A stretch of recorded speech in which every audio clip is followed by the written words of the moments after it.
We need to find someone who has abilities, What I don't like is there's, I don't know how much there should be to Rochester. And when you go in I think it's a shame.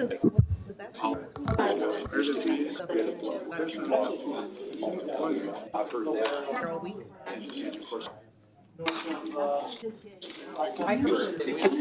But you know, that also, Because he goes in.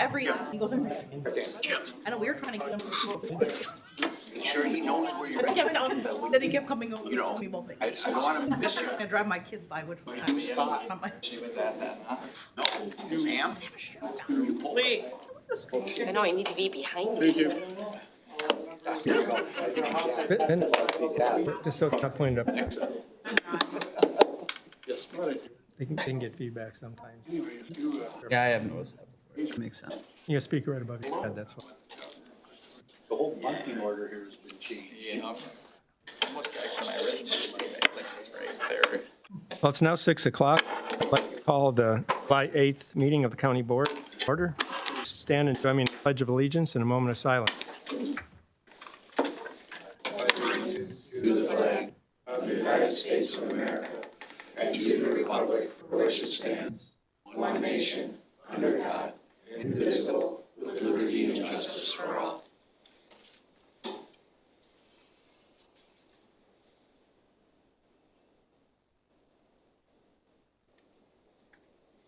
Thank you.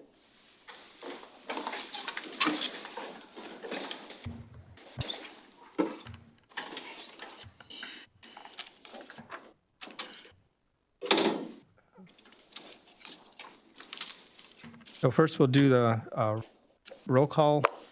We have two vacant seats and one missing, so we do have a quorum. Item 4 will be approval of the agenda. I will look for a motion to approve the agenda. Bowmore moves. Flynn seconds. Okay, we have a motion and a second to approve the agenda. Any discussion, questions? Okay, all in favor, push the green button. Against, push the red.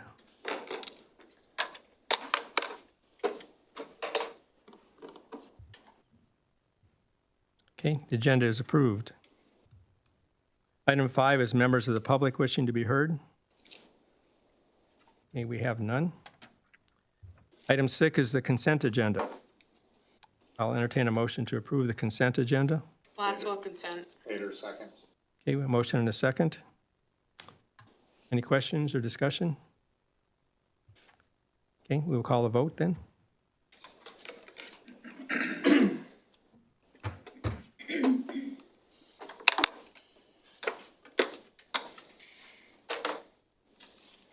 Consent agenda is approved. Item 7, reports. County Administrator review and update. Update on District 5 and District 20 County Board Supervisor vacancies.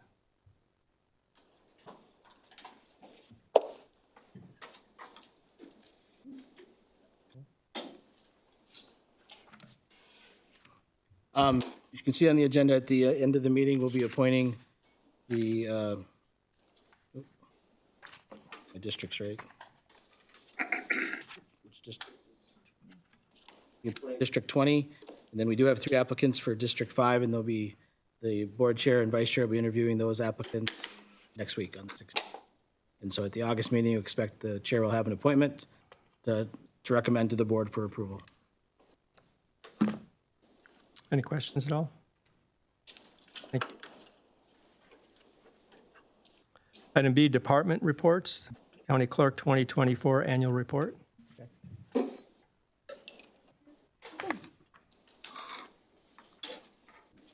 We'll go through this rather quickly. A lot of this I went over with you last year when we did kind of the update on the election season. So this is reviewing 2024. For those of you that don't know, but most of you should know who I am, Jacqueline Sadler.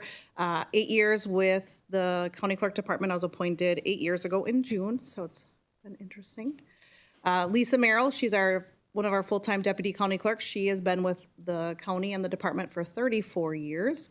And then Amanda Richardson is also deputy county clerk, and she has been with the county 14 years, 13 of those with the county clerk department. And then that's just us. Statutorily, there's 3 major services that our office provides. One would be the election administration, programming the election equipment, preparing ballots, canvassing election results, and ensuring the integrity of the election process. Then we also are legislative support, administrative services, both to the county board, and we are kind of the record keeper for the county. And then I also do the apportionment of the taxes in the fall when you guys do the budget. And then lastly, we are responsible for licensing, marriage license, dog license. Should take out work permits because we no longer do that because the state took that back. And then we also do DNR licensing. So if you hunt and fish, you should get your license from our office because we get a whole 50 cents from you. So we're going to recap the elections from 2024 and then the first 2 of 2025.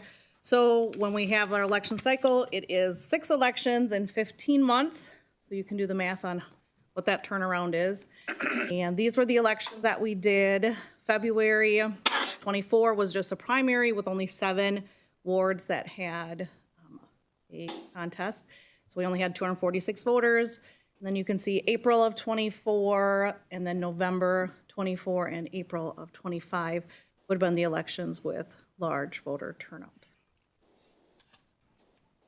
The election equipment, which we've gone over before, we do have clear ballot equipment. We are one of 2 counties in the state of Wisconsin that use clear ballot.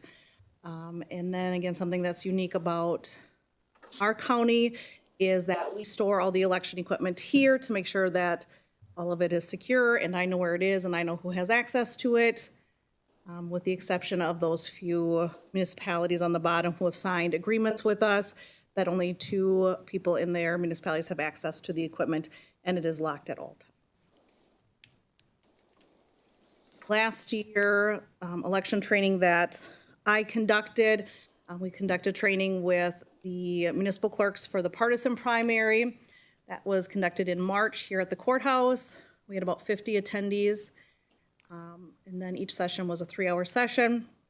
I presented at the Wisconsin County Clerks Association Summer Conference in 24 on how to conduct the Board of Canvass and then training for the partisan primary. We did a back to basics election training that was conducted in the month of July.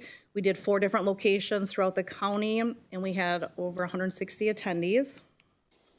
That all of the training there, none of that would include any of the city of Chippewa Falls poll workers.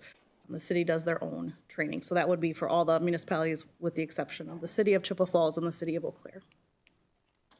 And again, each one of those trainings was 3 hours of election training. And then we had 1 hour of training from some of the public health employees on Narcan and how to administer that safely. Then we did preparing for the November election. We did 2 sessions here at the courthouse in October. We had 93 attendees. And then I traveled to Crawford County and trained over 100 of their election workers. They've never done training with their election workers down there. And then I did election presentations at McDonald High School, Chippewa Falls, Chi High, Bloomer, which I don't think I put Bloomer on there. We have Bloomers on there. And at the Cornell Elementary School. And when I do that, I go in, I explain the election process, but I also bring the equipment in and let them vote. Sometimes we do fun things like favorite ice cream topping, pizza topping, but otherwise, like the Cornell Elementary, we did their student council election, right, using our equipment, so that way they got to see how the results came out and who won those contests. And then at McDonald, they did their own kind of race, like for a judge and president in their classrooms. And then election training that I attended the summer conference for the county clerks. We had University of Minnesota in, we had someone from California. And then we also did tabletop exercises on election security with the elections group. Then Wisconsin Ethics Commission did training a lot with campaign finance. Then we had CISA. which is Cybersecurity and Infrastructure Security Agency, and then the Wisconsin Election Commission. Then I attended a national election exercise over in Wausau in August of '24. And there were set up remotely. We had people in DC, out in Oregon, and then a location in Wisconsin, I think out in Massachusetts too. So that was an interesting training. The people that I was sitting next to in the office were FBI agents, so I thought it's a little nerve-wracking to be sitting next to FBI all day. And then fall conference for county clerks, and we again had civility and election security training, Keep Our Republic did media relations, and then more from the Elections Commission. Then I did online courses with the University of Minnesota that were on crisis media, preparing for the election, and then there was the National Voter Registration Act as well. So, switching gears from elections, our office does passports. We had revenue of $64,855 last year. We should be, right now, we're on track to beat that by several $1,000s, I think, for '25. Passport photo revenue was $19,210. We did 363 marriage licenses in 2024. It was up from 352 the year before. Our office, the three of us, also do the agenda and minutes for obviously county board and some of the committees.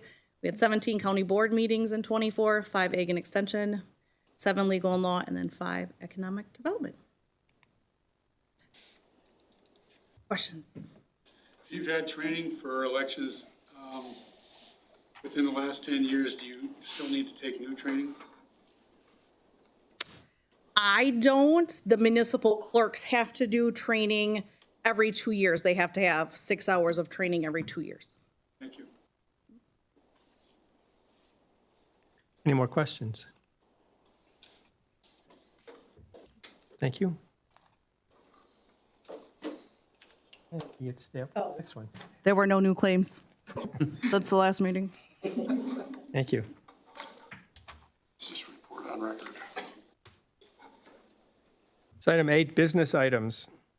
Item 1 is Resolution 23-25, disallow claim, Optum RX Incorporated.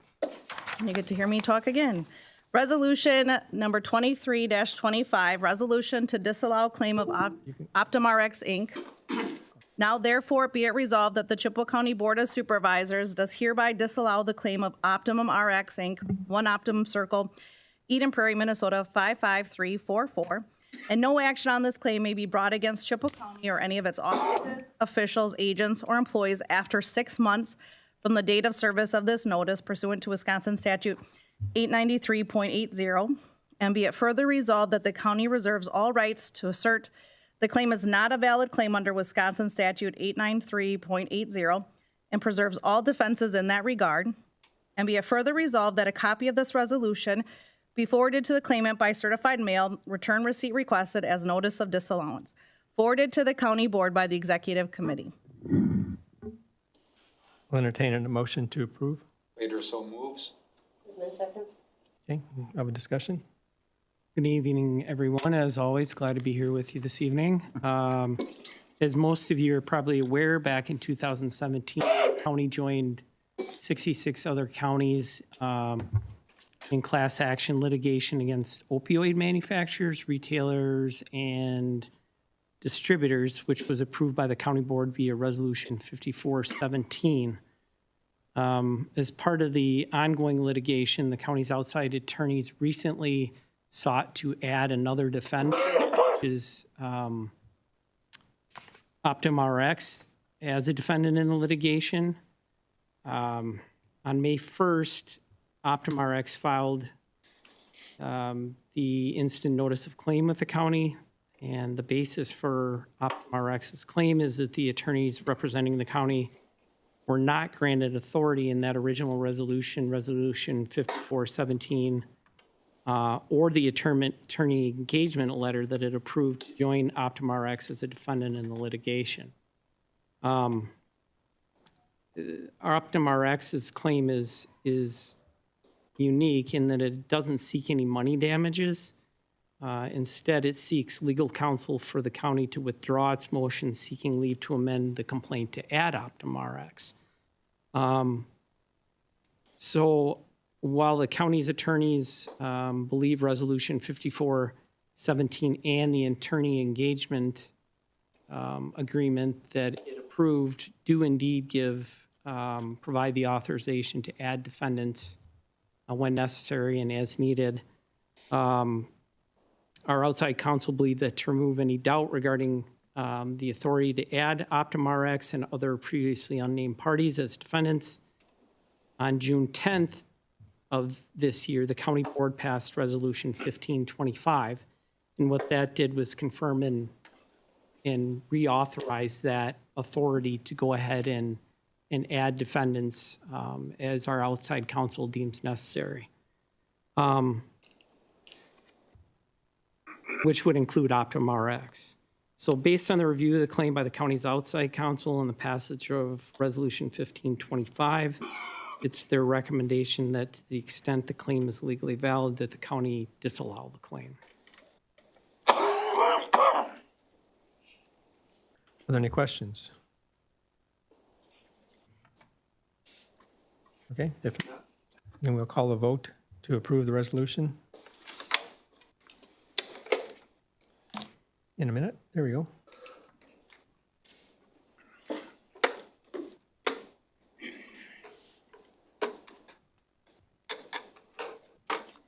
Okay, resolution passes.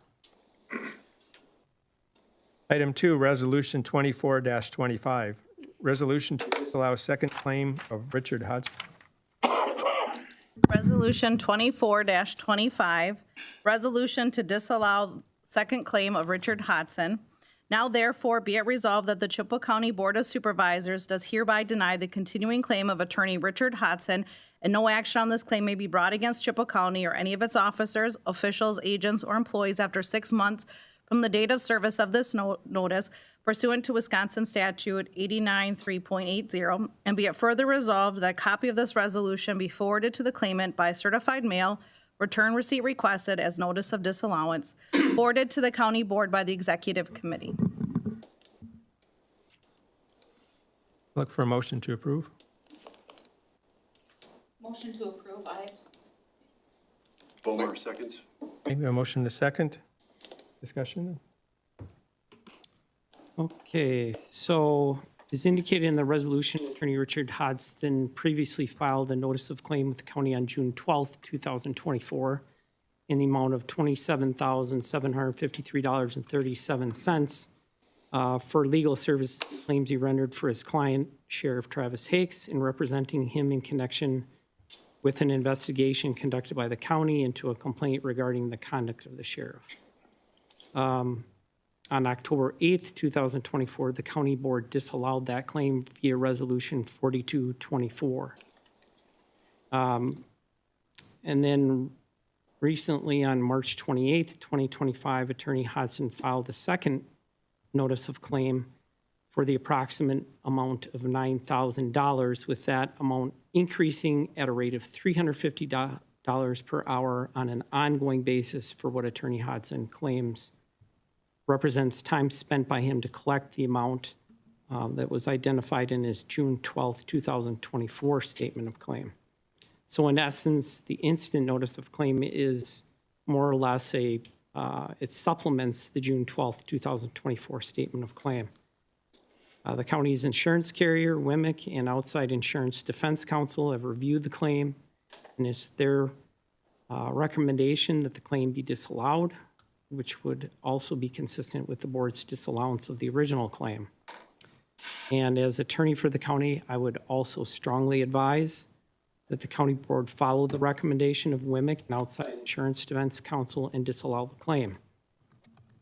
And just as a side note, as indicated in the case update that I recently provided to the board in an email on June 25th, the underlying matter is in active litigation, and it's therefore not appropriate to discuss the merits of the matter in this forum. So essentially doing so could prejudice the county's position and jeopardize its legal interest in the case.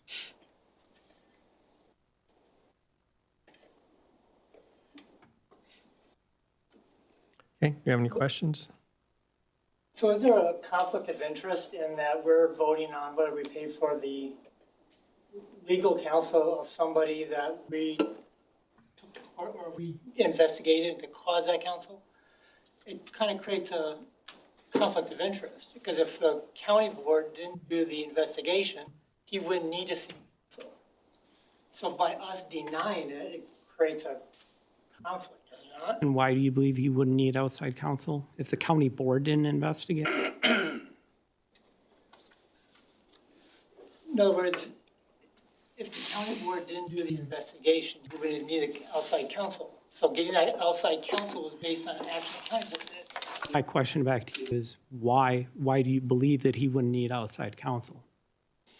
Because when somebody's investigating you, you need to get outside counsel. Would it matter? Common sense. Would it matter whether it was outside counsel or the county board that would need counsel? Right. I'm not understanding your question. I don't. So no, I'll simply answer, no, I don't believe there's conflict of interest there. No. Well, I guess I'm not disagree. Somebody on the county, any of us, we get investigated by this county board, deserve counsel. That's just my common sense logic on it. Okay. Thank you. Supervisor Seidlitz? I think it's just a follow-up on Dwayne. So when we denied him legal counsel, he had to go somewhere else to get the counsel, which normally he would be on most cases or any case against him, corporate counsel would be. Again, this is delving into the merits of the dispute. I'm not going to delve into that tonight. This is a matter of denying the claim. This is I just a feel like formality. I want the bleeding to end on this thing for the county, but Yeah, and I'm just going to politely say that I'm not going to get into the merits of the I dispute. understand. I understand. So we're going to vote on something. We speak in order, please. Oh, And- thank you, sorry. And before Right. anybody else would like to speak, we'd like to go first before you get a second chance, which is fine. You get a second chance, but we're kind of. Supervisor Hennick. I wasn't here when you had this issue last cycle. But in America, we have a basic right to representation when you were accused of something. That's a set in stone part of our beliefs in the system. If he wasn't allowed, if he wasn't represented by counsel, then he would have to go out and get counsel. Now, I don't know much about this. I know what I know in the paper, and that's really not much. But it seems like it's important that we follow the rule of law. People should be allowed to have counsel. If the county did not represent him for whatever reason, then he should be allowed to go out and seek counsel on his own. Even the worst criminal in the world gets a right to representation. Murderers and rapists and everything else, they get rights to represent, to have representation. And if we did not represent him, then he had a right to get an attorney somewhere else. If that's the case, that he was forced, he was not represented by any legal people at the county level, it makes sense to me that he had a right to seek an attorney outside the system. And that's a basic right in our Constitution. I swore an oath to our Constitution many times. And I don't know much about the case, but everybody has a right to representation. Thank you. Supervisor Kelly.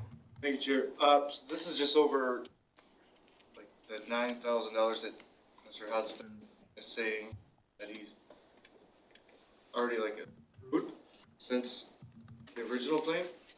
Well, his original claim was for the $27,000 that he incurred in representing the sheriff. And then my understanding from the claim is that the 9,000 and continuing to accrue is based on what he is owed for his efforts to try to collect on that claim. Try to collect that. Yeah, yep. Thank you.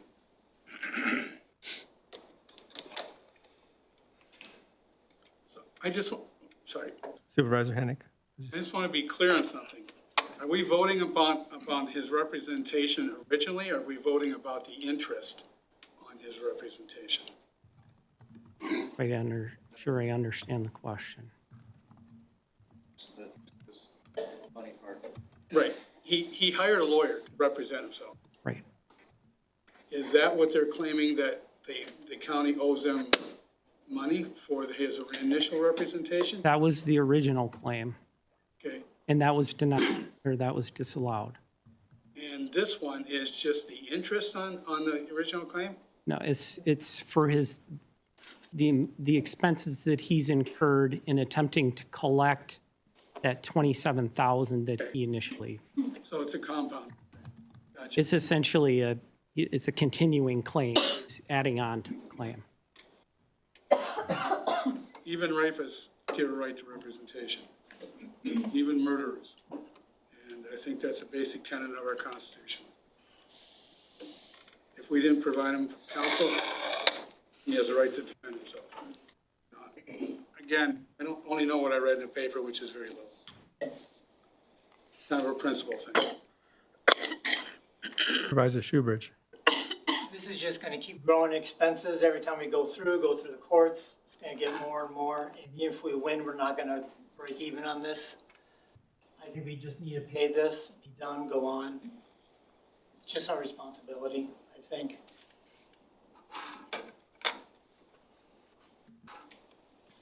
Supervisor Flynn. Thank you, Mr. Chairman. Now, our insurance carrier said to deny the claims, correct? Correct. And usually, like anybody that has personal lines insurance, if something happens with their homeowners or their auto, most of the time their insurance carrier and their attorneys are gonna represent them. If you go out and do something on your own, that's on you.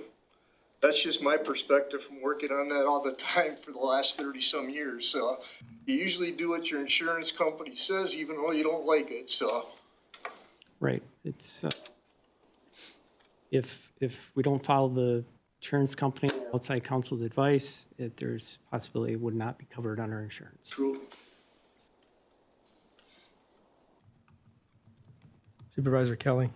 Thank you, Chair. So, I guess, worst case scenario, I guess for the county, at the end of the day, say he wins, right? That comes out of the insurance company's money, not the county's money. In a sense. I mean, I would have to get in it, So that, like, we're not gonna write a check. well, Could? we have a certain level that we have to meet in terms, just like any other, like, deductible, thank you, that we have to meet in order to get to that point where it's fully covered under the insurance. Yeah, What's our just like any other. What's that? You know what I'm saying? We know what our deductible is or what?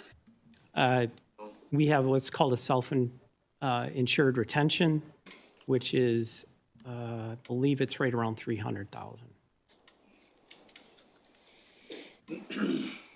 Thank you. Supervisor Ives. Yeah, I just wanted to validate what Mr. Flynn, Supervisor Flynn said.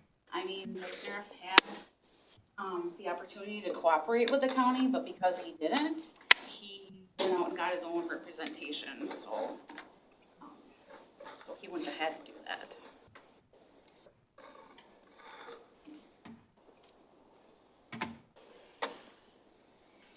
Any more discussion? All right. If not, then we'll call the vote to approve the resolution to disallow the claim.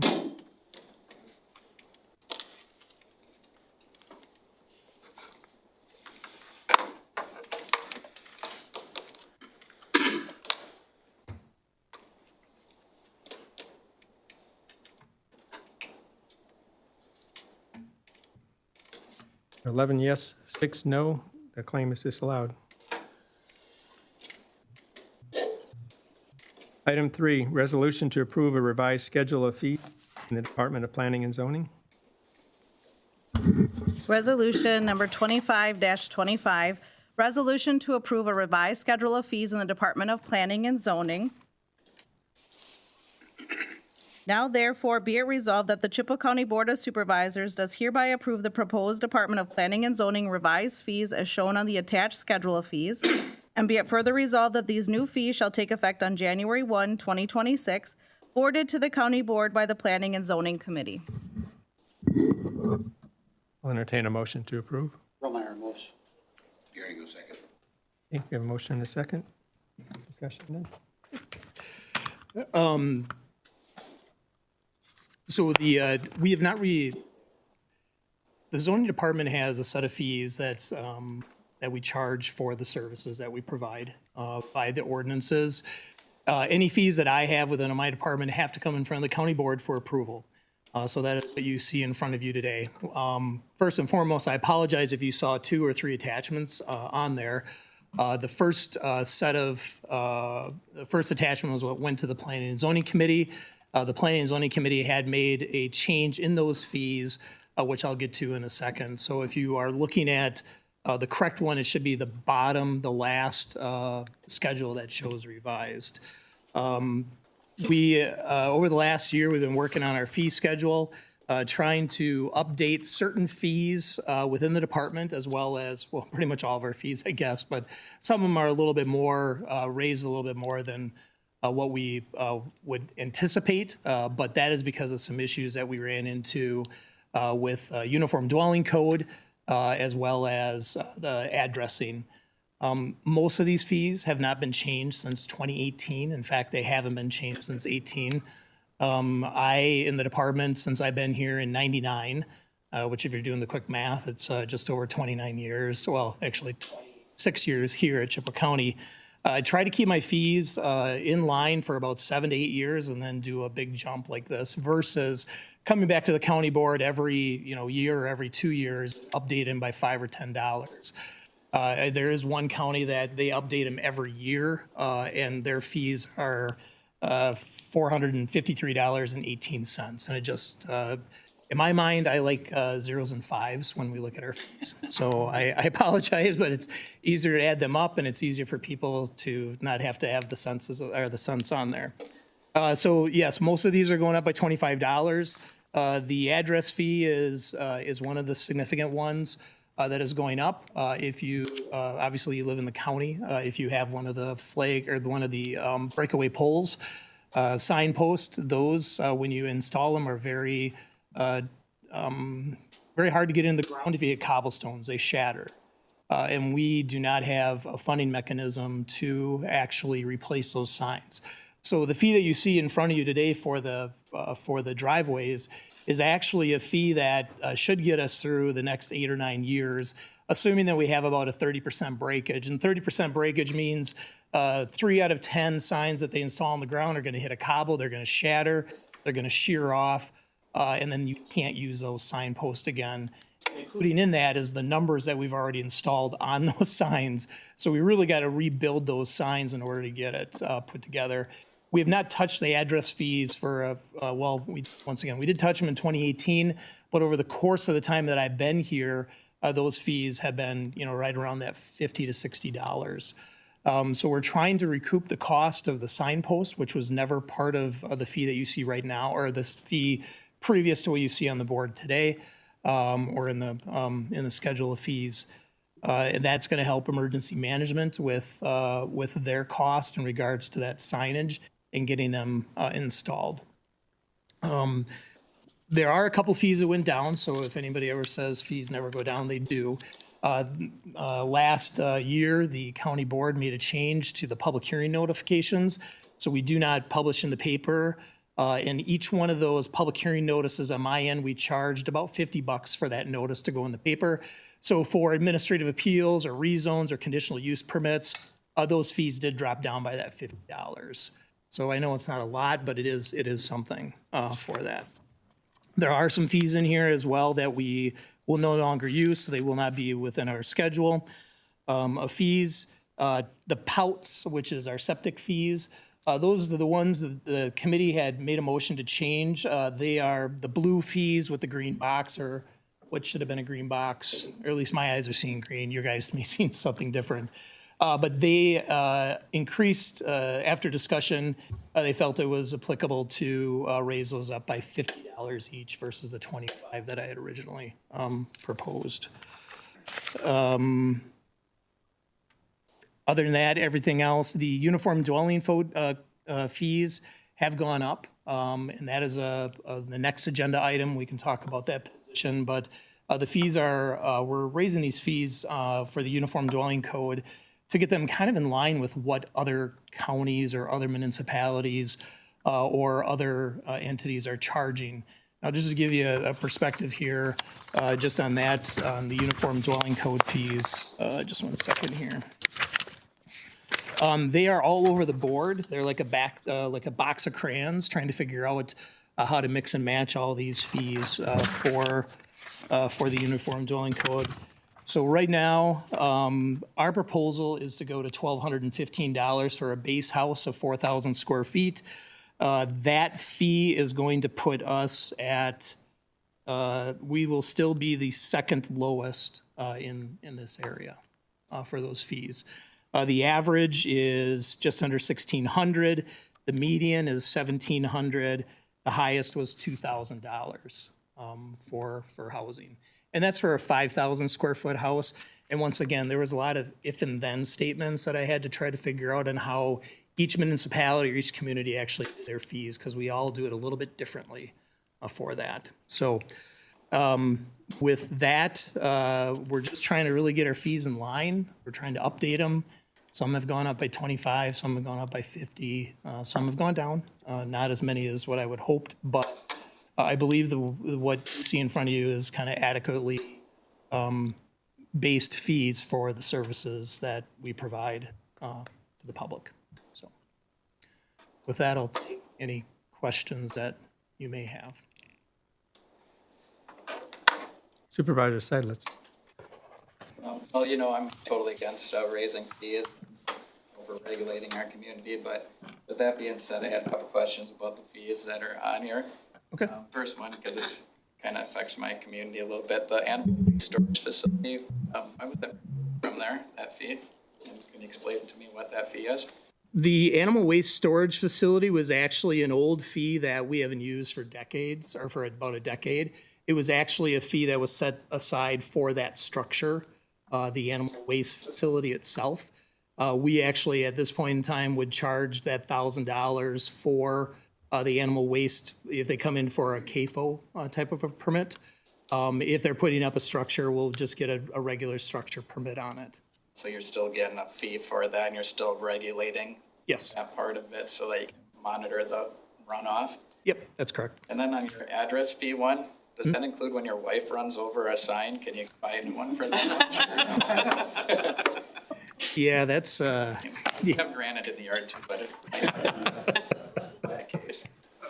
yeah, and the unfortunate thing is, and not to make light of the situation, but, you do have some of these signs that are getting old and they are getting snapped off either by snow plows, by the snow hitting them, or by individuals that are driving in the ditch and shouldn't be, and they get those taken out. And unfortunately, the way the system is set up is the property owner would be the one that would have to pay for that new sign to be installed. Supervisor Hennig. I heard you say that you adjusted your fees based on what everyone else does. Have we gone up based on inflation or what everyone else does? Are we in line with inflation from when you started 10 years ago to now? I have not done that particular type of calculation. I fell into a trap when I first became a ZA back in 2000, when we raised our fees, and I did exactly that. I'm like, hey, here's what everybody else is charging, so here's what we should charge. I really take a look at what it costs for the staff to go out and to do certain inspections. My budget is about 50-50, 50 tax levy. Now I'm just talking about zoning, 50-50. So 50 tax levy and 50 for the fees that we charge. I think when I first started here, we were more like 70 tax levy and 30% fees. Now, some individuals don't like raising fees. I don't either. That's why I really only do it about every 7 years. I get a 6-year break in between when those fees go up. But also, I think we adjust them accordingly to what we're going to see within the department. And within our department, it's hard to determine how many permits on a yearly basis we're actually going to issue. So some years I may have a little bit more permits and some years I may have less. But I do my budgeting on a 7-year cycle. So look at it, try to average it out for 7 years, and that's the amount of money that I put into my budget for that amount of fees. So I don't necessarily like fees. I take my fees very, I'm very protective of my fees. So I don't like people messing with my fees, and I don't like fees being adjusted just because we can. So I try to, $25 over 7 years is what we're looking at right now. You know, so average that out, $3.20 some cents a year is what it comes out.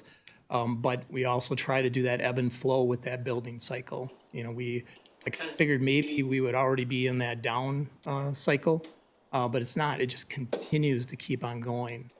And if you look at what salaries and wages fringes were in 2018 to today, they have gone up. I don't know what that percentage is, but I can get to you if you would like that. So you're saying that we're basically in line or better than people? Better in the sense that we're low. Thank you. Supervisor Schubert? One of the things that helped me understand, this, my subcommittee, is that if you look at this department as a business, these fees are going to pay for something. What are they going to pay for? Extra inspector, of which we are in need of. Our inspector is overworked and cannot get all of the things that needs to happen. So it isn't just fees raising for fees raising. We need to run the business and be able to have the inspectors out there doing the good job. And this is where the fees are going towards. It's a good bonus that we can run our business better than any other county in our area. That's just a perk of good maintenance. But these fees aren't just being raised for nothing. They're going for something that's needed to run the business. And yes, people can go hire their own inspectors, if I understand it right, but they're not going to get a good deal as we do. So.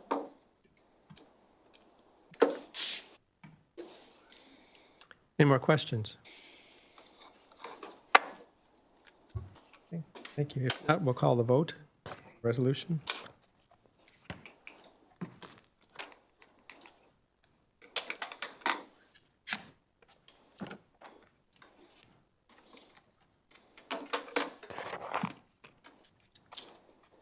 Okay, the vote 17-1, the resolution passes. Item 4 is Resolution 26-25, resolution to create a full-time building inspector position. Resolution number 26-25, resolution to approve a mid-year request to create a full-time building inspector position in the Department of Planning and Zoning. Now therefore be it resolved that an additional full-time building inspector position for Chippewa County is hereby created in the Department of Planning and Zoning, effective immediately and under the direction of the department director. And be it further resolved that the building inspector position shall be funded solely by building inspection fees, which will require an increase to the UDC schedule of fees for the department effective January 1, 2026. And be it further resolved that the building inspector position is to be eliminated by the county administrator in the budget process should applicable fees not be sufficient to cover the expenses of the position. Forwarded to the county board by the executive committee. I'll entertain a motion to approve. Waiter so moves. Kelly seconds. Okay, we have a motion and a second. All right, so on a yearly basis, we issue about 200 new permits for brand new construction. When you look at the number of inspections that our inspector has to do, average 13 per building, that's 200, that's 2,600 inspections a year. Assuming it doesn't take any days off and no holidays, that's about 10 inspections a day. We're running, right now, Fred Hankel has been with us since 2015. Prior to that, we did have we had a contract with, at one time it was 2 different individuals, then it went back down to 1 individual. That didn't work out so well for us because we have to be able to, I have to be able to direct that individual and be able to manage them. And with a contracted position, that was limited. So we brought Fred Hankel in, or had a position created internally in 2015. We've tried to weather this storm with the building permits, and he's done an excellent job for us. One of the things is that Fred's looking at retiring, but even if he's not retiring, we still have the work in the department to do to have 2 inspectors. And once again, that gets back to the number of inspections we're doing. The numbers I gave you for the 2,600 inspections, that's only new homes. That doesn't include all the additions, doesn't count the time that we have to spend with illegal living quarters that are being built out there, housing that's being built, cabins that are being moved in without the permits. So we definitely have enough work out there to make it work. When we originally proposed this program back in 2015, we also set up a fund on the backside, because when I issue permits in December of 2024, that money goes into the 2024 budget and I don't recoup it. But those inspections may occur in 2025 or 26, depending on how that construction works. So I needed an account on the backside. So we set up a non-lapsing, sorry, Leah, I get these terms screwed up, to help us go through those ebb and flows once again. So in a year that I'm actually down with money coming in and inspections are still there, I have an account that I can draw from. Right now, for this position, we're looking at creating it mid-year request to get this position in here to get trained in by Fred before Fred decides to leave, if he decides to leave. And I want to be clear on that, because this resolution in front of you is not only to create another position, but to keep it so that we have 2 positions. If Fred decides to retire, then we'll replace that one as it fits. And part of the resolution too is, once again, this program, the Uniform Dwelling Code program, is 100% dependent on the fees that we charge. There is not tax levy that's associated with the program at all. So if those fees actually go down and I don't have the work for that inspector, that position will be removed from the department, so that we don't get ourselves into trouble with having a fund that's going to go in the negative, right? So the cost of the inspector will be paid for by an increase in fees. We don't really know who we're going to get in for that inspector. We're hoping that someone towards, that's in the trades right now, that's towards the end of their life in the construction world, will come in, grab the 4 certifications from the state of Wisconsin, and then be that second inspector with the department and be the lead. Now, one of the unique things about our program too is that we do provide inspection services for all the municipalities except City of Eau Claire, City of Chippewa Falls, Village of New Auburn, and the town of Howard. It basically provides a one-stop shopping experience for our customers. They come in, they can deal with us. Now, it's a little bit different for Stanley and for Bloomer. I mean, they do have to get us plans, but as we upgrade our system, our permitting system, they'll be able to submit plans to us online in order for us to get over there. Now, just to give you an example there, Fred, the other day, he had 15 inspections that he did, and about 9 of them were up in the northeast corner of the county, and the other ones were on the west side of the county. So our inspections, when it comes to the Uniform Dwelling Code, we have 48 hours to respond to a request for an inspection. And we try to coordinate on a daily basis, but that just doesn't happen. He can be doing plumbing, he can be doing rough electrical, he can do footing inspections, he's just driving all over the place. Right now, he puts our vehicle that he has is paid once again by the fees. All gas, maintenance, all that stuff comes out of the program itself. We go through a vehicle once every 4 years, and we get rid of them. They have about 150 to 170,000 miles on them. So he puts a lot on them. Our hope is with the second one, my hope is with the second one, that we're going to see a reduction in that time, the windshield time, a little bit more productive activity within the department versus having him having people call him and try to get a hold of him by cell phone.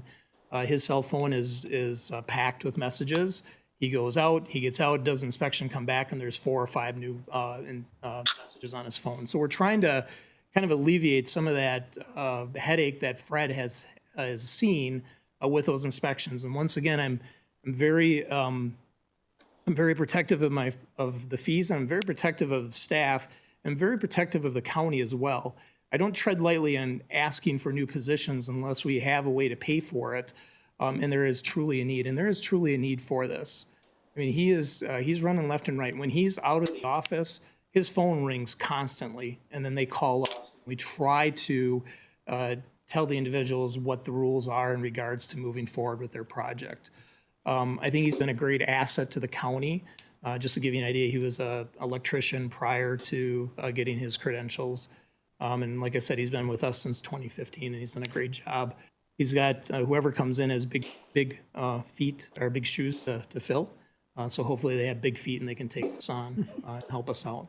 So with that, I would, if you have any questions, I'm here. Any questions for Doug? If not, then we'll call the vote to approve the resolution.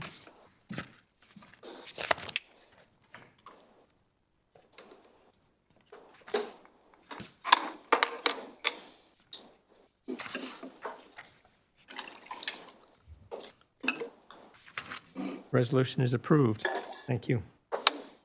Item 5, ordinance 5-25, ordinance to amend section 70-8, 70-63, 70-70 through 70-73, and 70-76 of Chippewa County Code of Ordinances.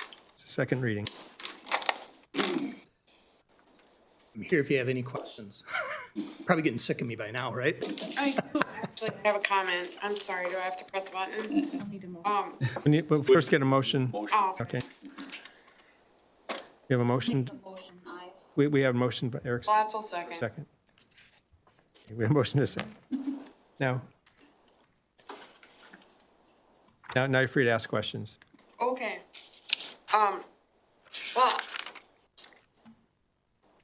in item 134 on the 5th line, what is a 1 rear year, or should it be a 1 rear yard? Been bugging me for a month. It's on page, It's on that it's on the definitions. packet page 233, item number 134. Yeah, I think it's just a typo, but I'm just.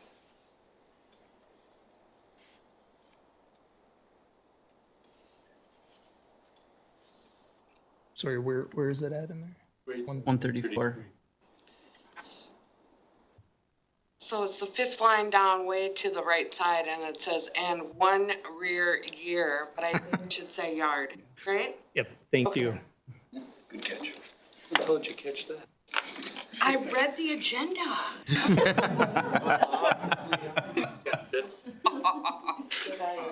You know, the sad thing is how many times I've looked at this and I probably read right over it. Thank- Well, I was gonna comment on it last month, but we moved forward too quickly. Thank you for catching that. Yes, that should be, That'll be $50, please. That's a fee. Do we approve that fee? Yeah. Karen, do we approve that fee? Are there any more? Off in 136, as I say. Oh, you found it too? yeah. All right, winner. Yep.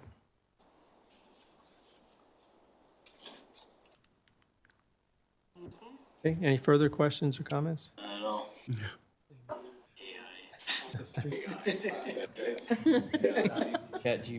Yeah. Supervisor Hennick.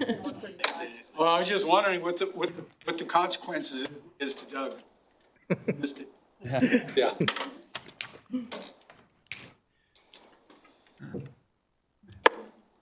Thank you for catching those, by the way. It is off on 135 as well. If there are no more questions, we'll entertain, we will take the vote to approve the ordinance with the amendment.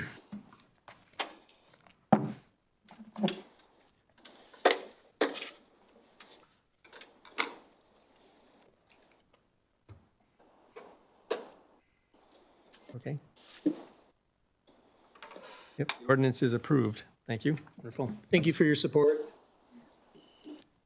Thanks, Doug. Item 6, ordinance 6-25, ordinance to amend Chapter 30, Article 2 of the Code of Ordinances regarding non-metallic mining. This is a first reading. Good evening. My name is Linda Schweikert, Director of the Land Conservation Forest Management. I'm going to introduce Trenton Shutter. He's our project engineer who works on the non-metallic mining program, and he's the one who works with this ordinance. Hello, Trenton Shutter. The Land Conservation Department is looking to make 3 housekeeping changes to our non-metallic mining ordinance. 2 of them are reference changes. We're just correcting to the correct reference. And the last one is going to try to be in line with collecting annual reports in accordance with NR 135. So we're staying consistent with the Wisconsin State Code. I can take questions on the ordinance or any of these changes. Are there any questions on this? Again, this is a first reading, so we won't vote tonight.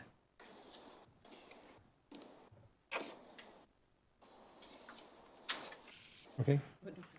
There we go. Supervisor Hennick. Is there any literature or written things about mining for gems? Gems? Wisconsin is loaded with gems. I am not certain unless, I know that our ordinance follows non-metallic mining. So if gems are considered non-metallic, then they would be regulated underneath that. However, there are certain type of size requirements for mines to be regulated. So you're not concerned about weekend plunkers going to find things like that? You're just talking about big organizations? Typically, we start to regulate when they reach 1 acre or greater. Thank you. Supervisor Bomar. This, again, gets us into compliance with the state agency. Yep. The DNR. Yep, so we weren't necessarily out of compliance with it when we were starting to administer the code. We were starting to find some errors that were missed in our last 2024 ordinance revision. So these are correcting those. Thank you. Any more questions? No, thank you very much. And we'll vote on it when we have the second reading. Item 7 are county administrator appointments. First one is county administrator appointment, ADRC board. I'll entertain a motion to approve. Motion to approve. 2 seconds. Okay, a motion and a second. Thank you.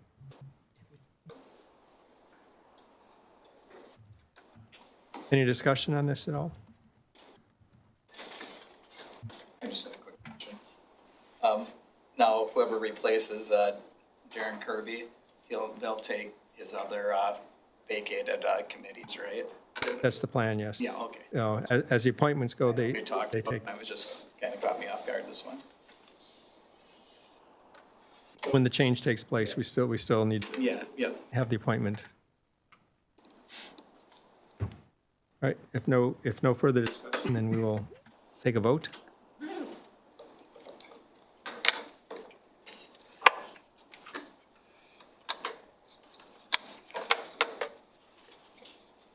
Okay. The appointment is approved.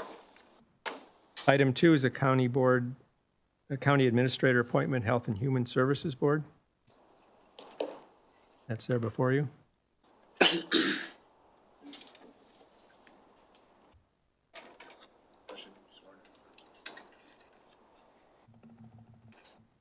Motion to approve? Yep. Waiting for that? Yeah, okay, sorry. Second. The motion is second to approve, and again, this is based on the appointment to the, taking supervisor position for District 20 and assuming those positions. Any questions on this? Okay, if not, then we'll call the vote. Sworn in first? Before you get appointed to something?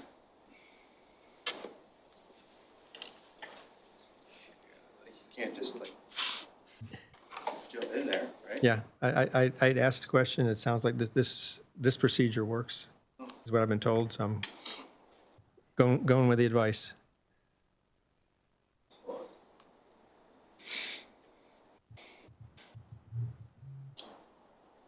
Get the EGA, There we go. get through it. So we'll vote on the appointment then?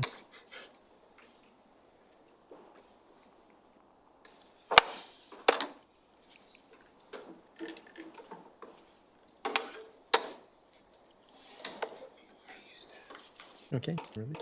Appointment is approved. County Board Chair appointments. County Board Chair appointment for Legal and Law Enforcement Committee.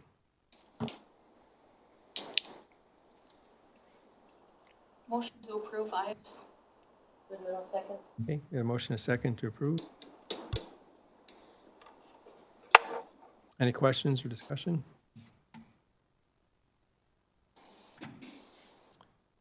Not, then we'll call the vote.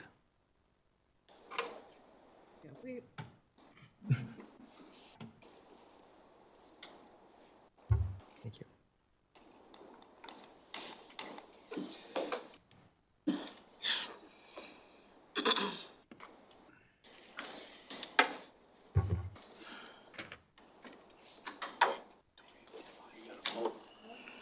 Click that button. Appointment is approved. Next is the County Board Chair appointment for District 20, County Board Supervisor. Motion to approve items. Second. Any questions? Any discussion? Okay, and we will call the vote.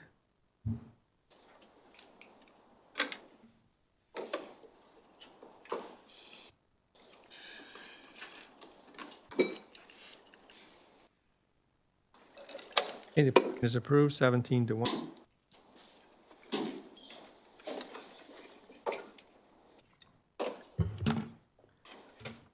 I would like to thank James for his willingness to take on the position here, and I would invite him up to take the oath of office, please.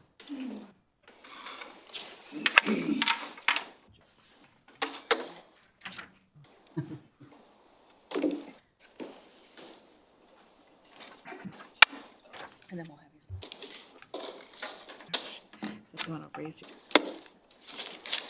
I, having been appointed to the office, you can just repeat it, Of County Board, having been appointed to the office of County Board Supervisor, but have not yet entered upon the duties thereof, but have not yet entered upon the duties thereof, swear or affirm that I will support the Constitution of the United States swear or affirm that I will support the Constitution of the United States and the Constitution of the State of Wisconsin, and the Constitution of the State of Wisconsin, and will faithfully discharge the duties of said office and will faithfully discharge the duties of said office to the best of my ability. to the best of my ability. So help me God. There.